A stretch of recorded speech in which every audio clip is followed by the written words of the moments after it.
Magandang araw po sa inyong lahat and welcome back sa bahay ni Teacher Rocky!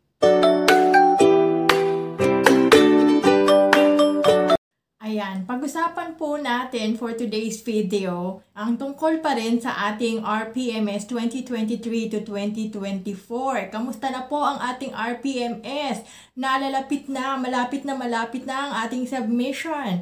So, yung iba magsasubmit na ng May, yung iba it's been extended hanggang July daw. So, kung ano't ano man ang ating submission date, dapat ready na po tayo by this time. Kasi ang June, remember, ang June po according to DepEd Order number 3, Series of 2024, ay kailangang maging total vacation ni teacher ang buong buwan ng June. Kaya paghandaan na natin ang RPMS.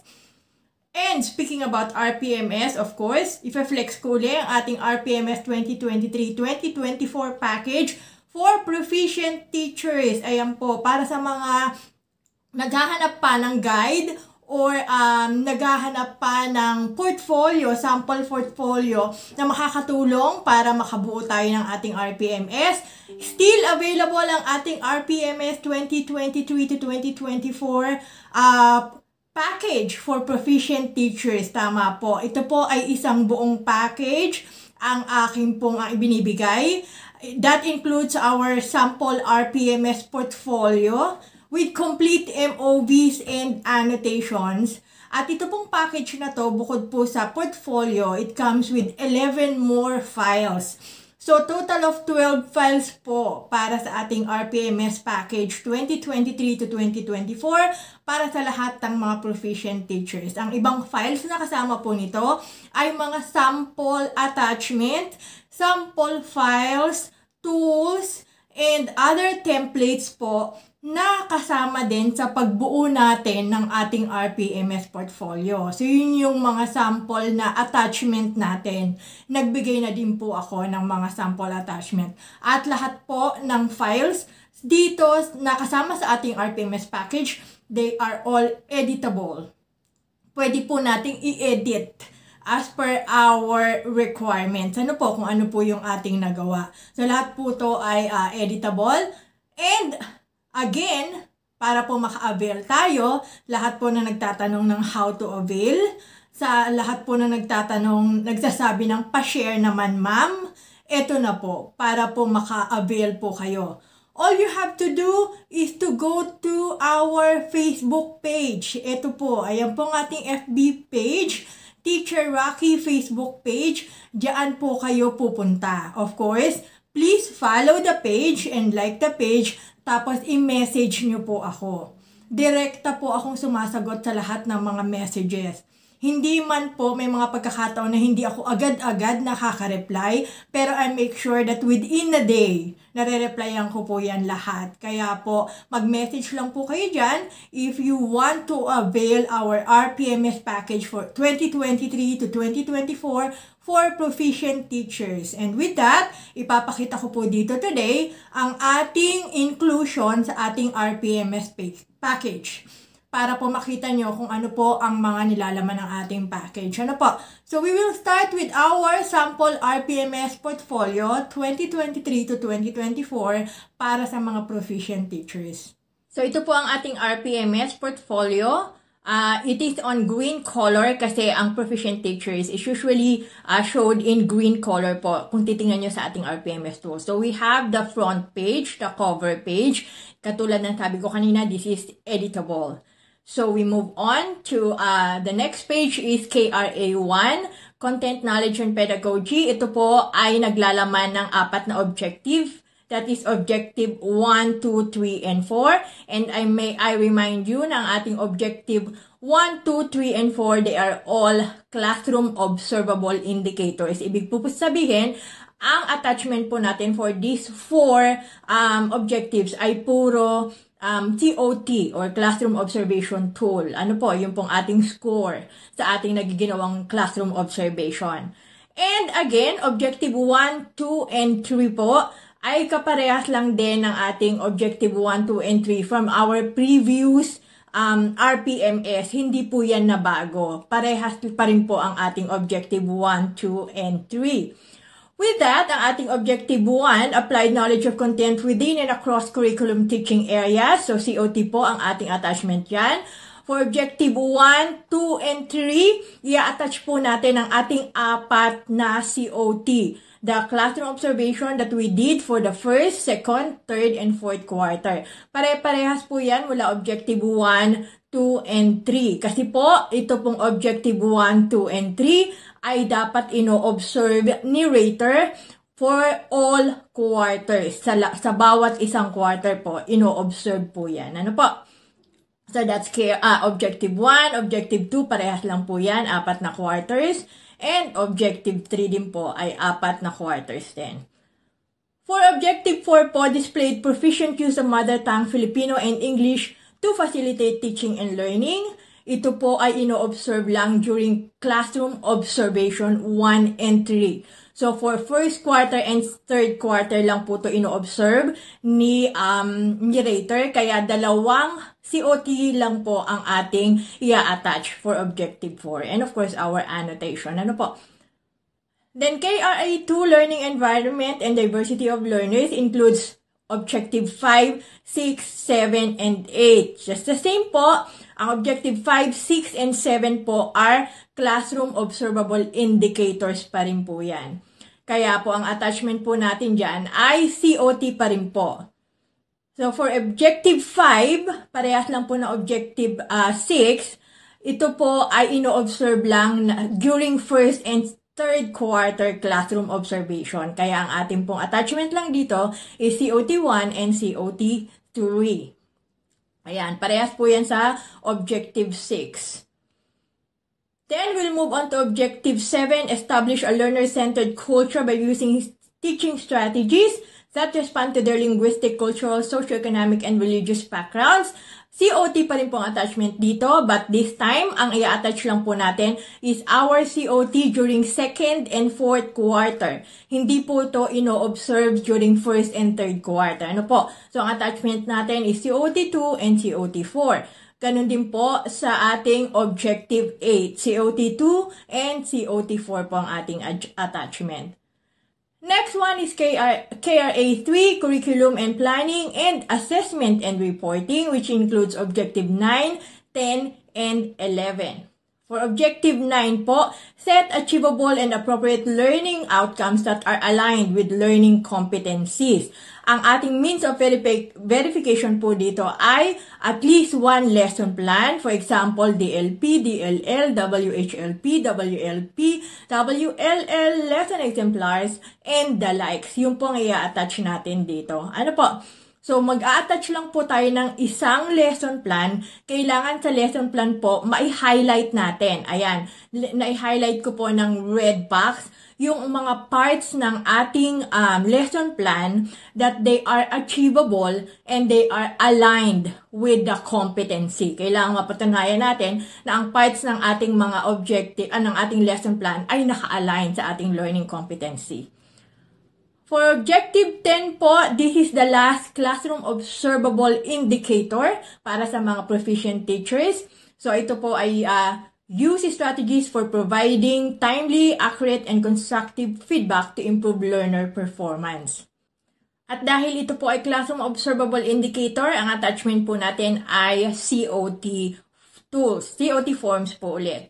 So, for this one, this is the last one na in-observe ni rater during the second and fourth quarter. So, yun lang po ang attachment natin plus annotation. Then, we will proceed to Objective 11, utilize assessment data to inform the modification of teaching and learning practices and programs. So, ang ating pong MOV for this, a list of identified least or most mastered skills based on the frequency of errors, correct responses with any one of the following supporting MOVs. So, kailangan meron tayong i-attach na list of identified least or mastered skills. Ano po? So, gagamit po tayo dito ng item analysis. Kailangan po may supporting MOVs yung ating item analysis. Ano po? This should be accompanied with accomplishment report for remedial or enhancements activities. Nakita natin yung ating least mastered skills. So, naggawa tayo ng remedial or enhancement activities para po ma-cover up yung least mastered skills ng ating mga estudyante. O kaya, intervention material. Ano po ang ginamit nating intervention material para sa mga least mastered skills? Or, a lesson plan or activity log for remediation, enhancement, utilizing of assessment data to modify teaching and learning practices or programs.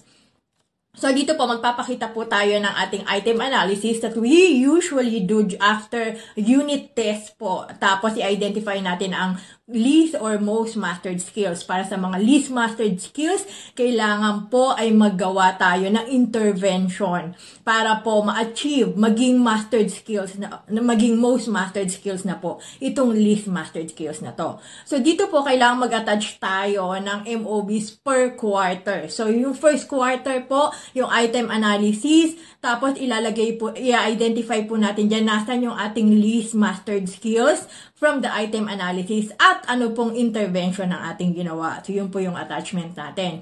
Ganun din po sa second quarter, third quarter, and fourth quarter. Kailangan po maipakita po natin yan. And of course, our annotation. Then, KRA4, personal growth and professional development, which includes Objective 12, 13, and 14. Objective 12 po, build relationships with parents or guardians and the wider school community to facilitate involvement in the educative process. So, ang ating MOV po dito, any one of the following. Number 1, proof of participation in any activity, highlighting the objectives such as, but not limited to, receipt form, monitoring form during the distribution of learning materials. Tapos, commitment from the stakeholders, develop advocacy material, kung tayo ay nag-develop ng mga advocacy materials, certificate of participation that shows parents or stakeholders, engagement signed by the school head, kung nagkaroon po tayo ng pagpupulong or nagkaroon ng activity with our stakeholders and parents, kailangan may certificate of participation po sila. And another one, home visitation forms, and any equivalent ALS form document that highlight the objectives para sa mga ALS teachers po. Pwede rin tayong mag-attach ng parents, teachers log, or proof of other stakeholders meeting, yung mga meeting natin with parent teachers. Or number 3, any form of communication to parents or stakeholders. For example, notice of meeting, screenshots of chat or text message, communication with parents or guardian. Any of the following po ang pwede natin i-attach. For this sample portfolio, nag-attach po ako ng home visitation form. Ayan po. For every quarter, para po maipakita na minomonitor natin ang ating mga estudyante. You can pick one student po. Hindi nyo po kailangan i-attach ang home visitation nyo para sa lahat ng estudyante nyo na binisit nyo kasi that will overfill our portfolio. Isa lang po, okay na po yan. Basta na-show lang po that we are monitoring our students. Ano po? So, first quarter up to fourth quarter. For Objective 13, participated in professional networks to share knowledge and enhance practice. Para sa objective naman po na ito, kailangan maipakita natin na tayo ay nag-participate, nag-join po tayo ng mga seminars, meetings, trainings, at iba't iba pa pong professional networks para mag-share ng knowledge or to enhance our practice. Ano po? So, ang MOVs po natin dito, pwedeng certificate of completion in a course or training. Nag-training tayo or we attended a course. Certificate of completion. Certificate of participation sa mga webinar, retooling, upskilling, and other training seminars, workshop with proof of implementation. Certificate of recognition, speakership in a webinar and other training, seminar, or workshop. Any proof of participation to a benchmarking activity, any proof of participation in school LAC sessions, online or face-to-face, certified by the LAC coordinator, and then others. Just please specify and provide annotation. So we can attach po any of these MOVs po, pero kailangan na makapag-attach tayo for every quarter po. Kasi that would count to the timeliness. Ano po? So, quality and timeliness po kasi ang nire-rate po dito. So, for this one, first quarter, nag-attach po ako ng Certificate of Participation sa aming inset. For the second quarter, nag-attach po ako ng Certificate of Participation sa isang seminar kung saan po nakalagay po dyan ang mga example output. Kailangan po pag mag-attach tayo na nakapag-attend tayo ng training or seminar, may output po na pinagawa sa atin during that training or seminar. So, i-attach po natin yan. And then, kailangan po ito pong ginawa natin na output na to, ma-share natin or magkaroon ng implementation through Slack. So, magsasuggest tayo ng Slack sa ating paaralan at i-implement po natin o i-share po natin ito sa kapwa guro natin. Dito po, makakakuha po tayo ng 5 points sa ating quality. Kasi po, kung nag-attend lang kayo ng seminar pero walang output, hindi po yun magbibigay ng 5 points. So, kailangan naka-attend tayo at least isang beses sa loob ng isang taon, sa loob ng school year, ng isang seminar or training kung saan pinagawa tayo ng mga output at pagkatapos ito ay na-implement natin sa ating paaralan. For the third quarter, naglagay po ako ng Certificate of Participation sa inset, another inset, and then another Certificate of Participation sa Slack session. So, pwede po yun, 4 na quarter, 3 Certificate of Participation sa mga inset or Slack. Basta kailangan may isa po tayong maipoprovide na naggawa tayo or nag-attend tayo ng seminar or training that we made an output out of the training. Tapos, na-implement po natin sa ating school para makakuha tayo ng 5 points sa objective na to.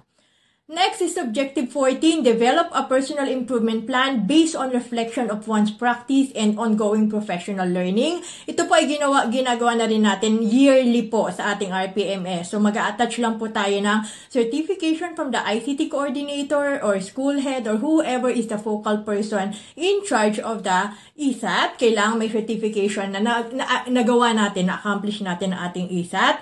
Ang ating IPCRF development plan na ginawa natin during the phase 2 of our RPMS cycle.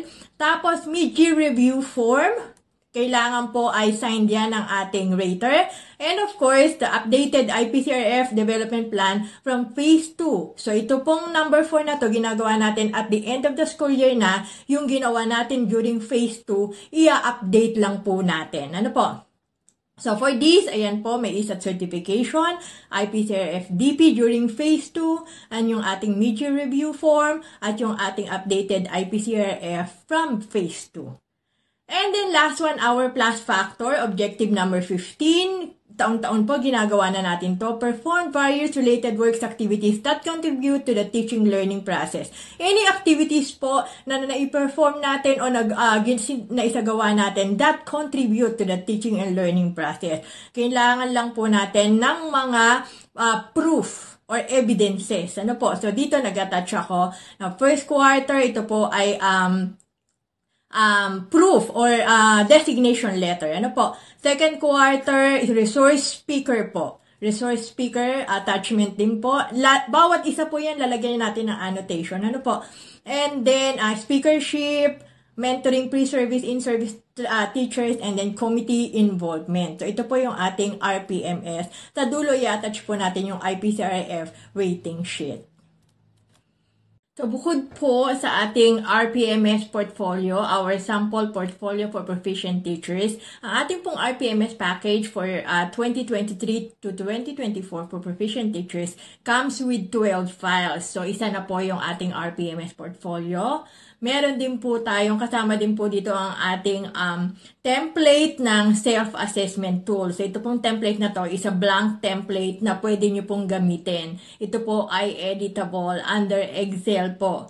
So, dito po, ang ating pong template ay pwede nyo pong paglagyan ng inyong data. Meron din po tayong kasamang sample accomplish sa template. Pag sinabi pong accomplish, ibig sabihin po yan, sinagutan ko po yung ating template para po maging guide nyo kung paano sagutan. And another thing, meron po akong video na ginawa dito sa YouTube kung saan po in-explain ko po kung paano po mag-accomplish ng self-assessment tool. Ano po, pwede nyo po yung puntahan para maging guide nyo sa pag-accomplish ng self-assessment tool kung hindi pa kayo nakakapag-accomplish. Another one, may kasama din po syempre itong ating template ng ating IPCRF development plan. Ito po yung development plan na dapat gagawin natin during phase 2 or habang nag-uumpisa pa lang tayo ng ating RPMS portfolio for the school year. So, gagawa tayo ng IPCRF development plan. So, ito po ay blank template na pwede natin gamitin. And then, meron din po tayong accomplish IPCRF development plan during phase 2. Ito po, pag sinabing accomplish, ibig sabihin, linagyan ko ng sample answers. Ano po, sinagutan ko para maging guide nyo po. And then, of course, meron din tayong updated IPCRF development plan po. Ano po? Ito po yung ating ginagawa at the end of the school year bago po tayo mag-submit ng ating RPMS and IPCRF. Ano po? And then, we also have template for IPCRF for school year 23 to 2024. Katulad po ng kanina, ang template po, ito po ay blank template. Ito po yung gagamitin nyo para po maggawa kayo ng inyong IPCRF for school year 23 to 2024. Ano po? But then, meron din po ako ditong sample ng accomplish IPCRF. Ito po, dito po sa accomplish na to, may mga sagot na po to. Sinagutan ko po ito as sample po para sa inyong lahat. Pwede nyong gamitin. Ano po?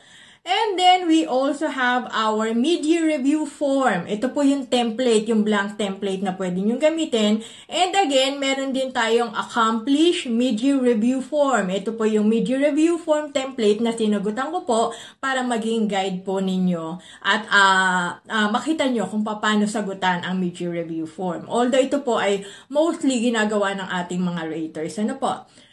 And then, aside from that, meron din po tayong sample home visitation form. Kasi po sa Objective 12, ang ginamit ko dito sa ating sample RPMS portfolio is our home visitation form. So, nag-attach po ako dito ng sample ng home visitation form na pwede nyo pong gamitin. Again, ito po ay editable. Pwede nyo po itong i-print at saka nyo baguhin. Ano po?